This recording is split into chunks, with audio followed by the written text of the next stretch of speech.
Welcome to this episode of the Keto Vegan. I'm Rachel. I am your host. In today's episode, I'm going to talk about what it feels like to be the only vegan in your family and how lonely that can feel, and how to cope when you deeply care about the environment, about the animals, but the people around you just don't get it. They don't seem to care.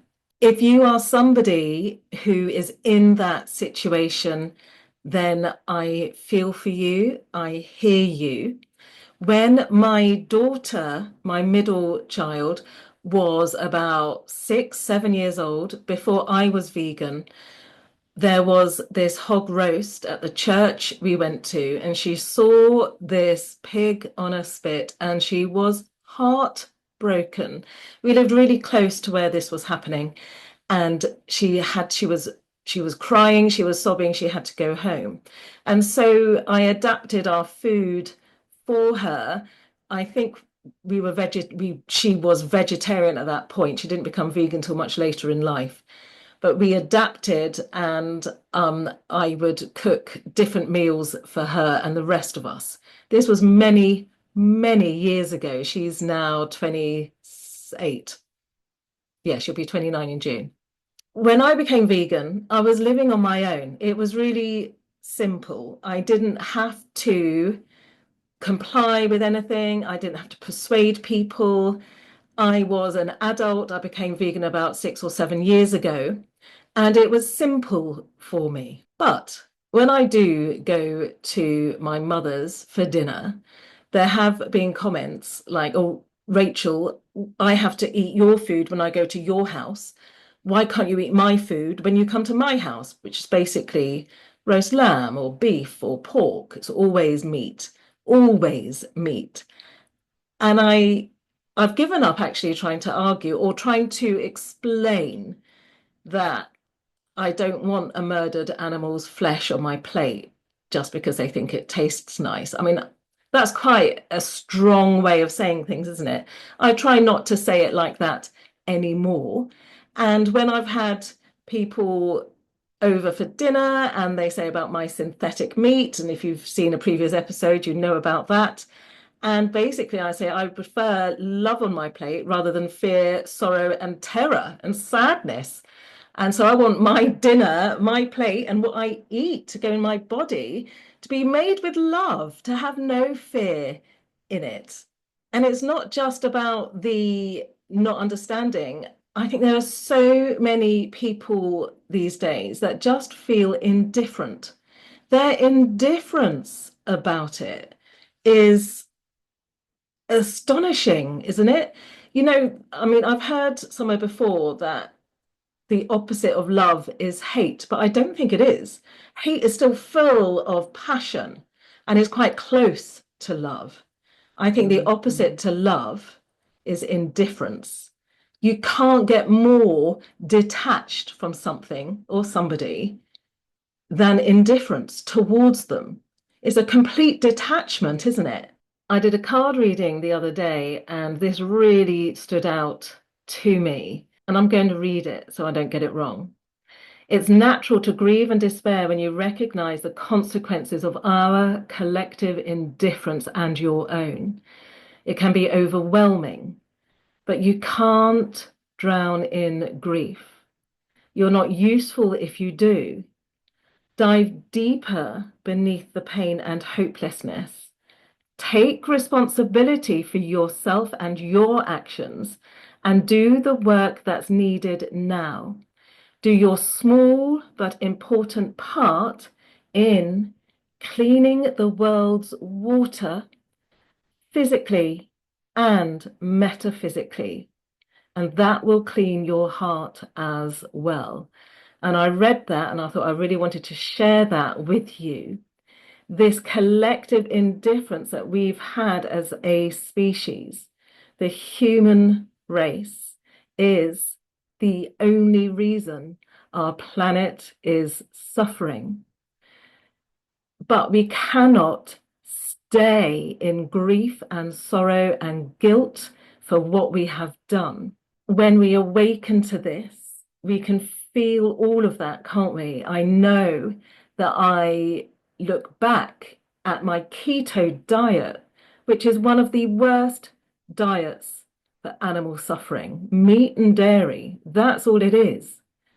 And I look back at that and I was indifferent. I had my head in the sand. I was avoiding the issue because it was easier and less painful to stay where I was. And thank God my eyes were opened. I know some people that look at our environment, look at our planet, and have decided not to have children because they feel I cannot bring a child into this world.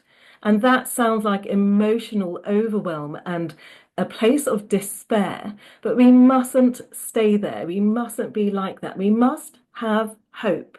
We cannot drown in our grief. It needs to be a portal for action. So we need to take responsibility, but without martyrdom, okay? Don't be self-righteous. Don't be pious. Don't be preachy. Don't be emotionally wrecked 24/7. What does it actually mean then? It means living our values, doing little bits to make a difference. The amount of times I have heard people say, but it's only me, what difference does it make?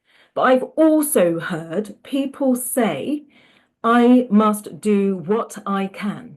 We must all do what we can. Do the recycling, do the food waste bin. And I know some people, yeah, but they will just chuck it into the same place. What if they do? That's not your responsibility. Your responsibility is to do what you can. What's the most powerful thing you can do for our environment, for our beautiful planet?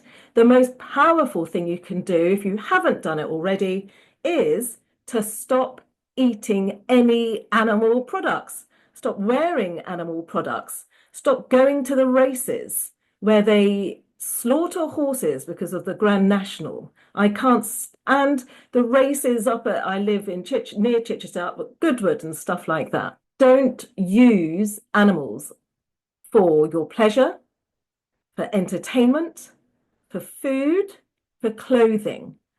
I don't know about domestic pets. I haven't looked into that. What do vegans think about that? Now, I'm all for having a place that I've got all these rescue animals. I don't think I'll be very good at that, to be honest, but I'm very supportive of the reels that I see where people are rescuing hurt and endangered and abused animals, neglected animals. I love those stories.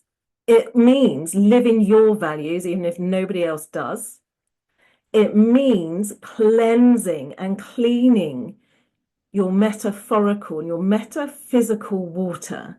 When we cleanse, how much of our body is made up of water? Quite a lot, 65, 70%. I'm just picking that up out of the air. I can't remember exactly how much it is. Personal actions that we can do that do matter. If you're not entirely vegan yet, increase it by another day or 2 days. Sharing facts gently and not forcefully. Who likes getting told what you must do? I certainly don't. I don't know anybody that does. We like to be in control of our own decisions. It doesn't matter who we are. When you're an adult, you want to be independent. You want to have control of what you do. And so if we start preaching at people, it's not going to work. Things happen at the right time. And if you are feeling the grief and the pain and the frustration and the hurt of that indifference across the world, look after your own nervous system, look after your own emotions. Don't get burnt out. So, how do we do this metaphysical healing? Healing through actions. What can we do?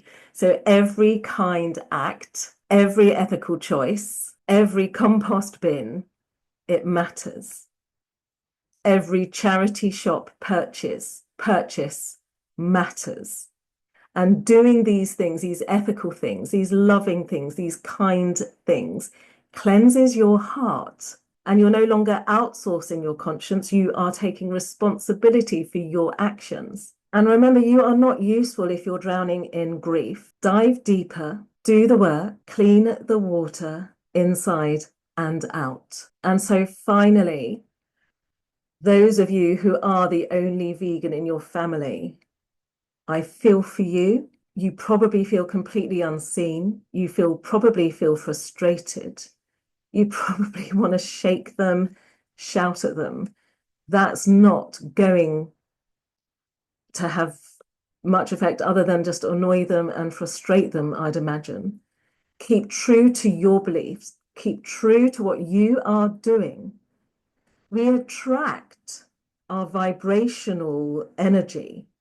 If we make our vibrational energy love, compassion, people around us start picking up on that, and people around us start to change. Don't pick up their vibration, stay true to yourself. And don't forget, you are not alone. There is a massive vegan community which is growing all the time. If this has resonated with you, then share with a fellow lone vegan. Feel free to DM me. And I'd love, if you are a lone vegan, I'd love to hear your stories. And so perhaps we could do a podcast about your experience as well. So that's it for today. Next episode, I will be talking about my trip tomorrow until Monday, going up to Edinburgh. I've looked at Happy Cow app and at Google Maps for vegan restaurants, and it seems there's quite a few there.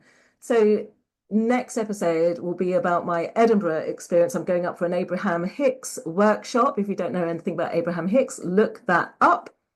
And I'm really looking forward to it. I'm actually coincidentally meeting a friend up there as well who decided to go completely separate to me. So that will be great. And I'll see you next time.